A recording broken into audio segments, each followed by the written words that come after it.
हम यूरोप की जलवायु की विशेषता की।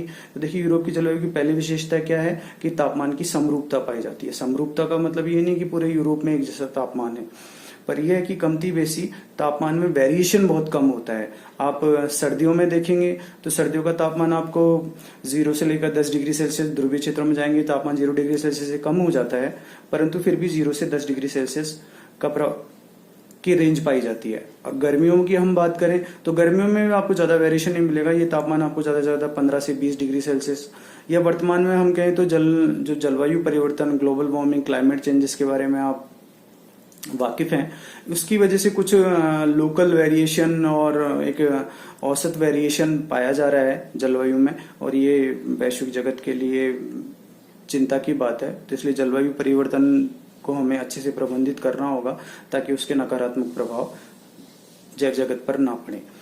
तो जो तापमान की समरूपता की हम बात कर रहे थे, तो आपने देखा कि शीतकाल और ग्रीष्मकाल के तापमान में बहुत ज्यादा अंतर नहीं पाया जाएगा। आप भारत की बात करें कि भारत में तापमान की समरूपता नहीं पाई जाती है, क्योंकि आप देखेंगे, हम जैसे राजस्थान प्रदेश की बात करें तो राजस्थान में आपने देखा होगा ग्रीष्मकाल में तापमान 50 डिग्री सेल्सियस से प्लस भी हो जाता है कई जगह पे। सर्दियों की हम बात करें तो हमारे चूरू वगैरह में तापमान, हमारे उत्तरी राजस्थान के कुछ क्षेत्रों में तापमान 0 डिग्री सेल्सियस से तक पहुंच जाता है। तो इस तरह यहाँ तापमान में वेरिएशन ज्यादा है, परंतु वहाँ ऐसा नहीं है। और जो भूमध्य सागरीय प्रदेश हैं उनमें भी सागरीयता के प्रभाव के कारण तापमान में एक समरूपता सी पाई जाती है, और यहाँ ठंड का प्रभाव भी बहुत सीमित होता है उत्तरी ध्रुवीय क्षेत्रों की तुलना में, यूरोप के उत्तरी ध्रुवीय क्षेत्रों की तुलना में। तो इस तरह तापमान की समरूपता का मैंने एक विशेषता आपको बताई। इसके अतिरिक्त यूरोप की जलवायु की अन्य विशेषताओं की बात करें तो वर्षा का एक फैक्टर आता है, क्योंकि देखिए जलवायु में तापमान और वर्षा दो प्रमुख तत्व होते हैं। तो वर्षा की बात करें तो यूरोप में लगभग अधिकांश भाग में वर्षा की प्रचुरता पाई जाती है, अच्छी खासी तादाद में वर्षा होती है जितनी आवश्यकता होती है। परंतु इसमें भी क्या है कि जैसे कि अधिक वर्षा के प्रदेश हैं, जैसे कि आप पश्चिमी यूरोप के जो महासागरीय प्रभाव वाले क्षेत्र हैं, जैसे कि अपना ब्रिटेन हो गया, स्कैंडिनेवियन प्रदेश हो गए, या जो हमारे फ्रांस वगैरह के जो पश्चिमी हिस्से हैं, अपना नीदरलैंड है, बेल्जियम है, इनमें बहुत अच्छी बरसात होती है। ब्रिटेन के कुछ क्षेत्रों में 450 सेंटीमीटर, 400 सेंटीमीटर प्लस बरसात होती है। इसके अतिरिक्त वर्षा लगभग पूरे साल होती है। ये बात अलग है कि चक्रवाती है, मौसमी दशाओं में ये वर्षा की मात्रा अधिक हो जाती है, परंतु फिर भी कमती बेशी बरसात पूरे वर्ष चलती रहती है। इसके अतिरिक्त कम वर्षा के प्रदेशों की बात करें तो जैसे जैसे हम यूरोप के पश्चिमी भागों से पूर्वी भाग की ओर जाएंगे, वर्षा की मात्रा कम होती जाती है। उसका कम होने का कारण क्या है कि महासागरीय दशाओं का प्रभाव सीमित होता जाता है और महाद्वीपीय दशाओं का प्रभाव बढ़ता जाता है।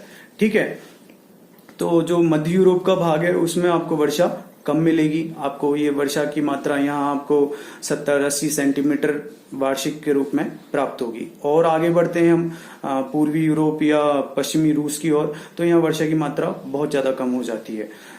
जो दक्षिणी भाग है यूरोप का, भूमध्य सागर से परिवृत क्षेत्र है, इसमें आपको वर्षा शीतकाल में होती है।